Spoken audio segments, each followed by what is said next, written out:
Bonjour les CE2. Alors j'ai décidé de vous faire cette vidéo pour vous expliquer les consignes de la page 101. Je sais que certains l'ont déjà fait, c'est surtout pour ceux qui vont la compléter aujourd'hui lundi. Je te rappelle que dans la page de gauche, dans la page 100, on a appris à calculer avec des parenthèses. Et pourquoi on calcule avec des parenthèses? C'est pour mettre plusieurs calculs sur une même ligne. La deuxième méthode, c'est aussi que lorsqu'il y a des parenthèses, tu dois faire ces calculs en priorité, en premier.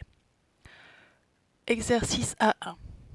Complète et calcule l'égalité qui correspond. Tu dois représenter, entre parenthèses, le calcul qui correspond à ce qu'il y a dans chaque paquet. Tu dois déjà indiquer combien il y a de voitures en tout et enfin, moins celle que l'on enlève. Ici, tu dois représenter combien il y a de calculs de voitures en tout et indiquer combien on en enlève. On sait que quand on calcule avec des parenthèses, ce sont ces calculs que l'on fait en premier. Donc, tu dois ensuite écrire le résultat de tes parenthèses, plus, n'oublie pas de rajouter le plus, ça, et on n'a pas encore fait ce calcul-là, plus le résultat de cette parenthèse-là. Enfin, tu rajoutes un égal au bout et tu écris le résultat final. Dans l'exercice A2, tu complètes et tu calcules l'égalité qui correspond. Première étape, tu représentes dans les parenthèses le calcul qui se trouve dans chaque paquet. On ne rajoute pas, on n'enlève pas, mais on écrit combien de fois il y a 5, puisque dans chaque tour, il y a 5 cubes. Combien de fois 5? Plus, dans le deuxième paquet, ce sont des tours de 6 cubes. Tu écris combien de fois le 6.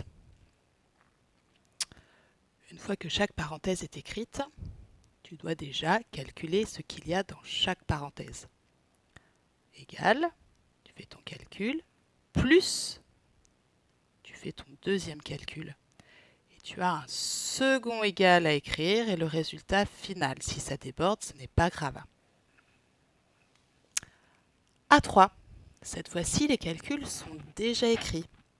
Mais comme dans les exercices précédents, tu dois commencer par effectuer les calculs qui sont entre parenthèses. Tu vas déjà écrire le résultat de 8 moins 4, plus, n'oublie pas ce signe-là, plus le résultat de 6 moins 1. Et enfin, tu mets le résultat total. 12 moins 4 entre parenthèses, plus 17 moins 9 entre parenthèses. Tu vas donc commencer par faire le résultat de 12 moins 4. Tu rajoutes ton plus. Tu écris le résultat de 17 moins 9 égale et tu dois écrire ton résultat final.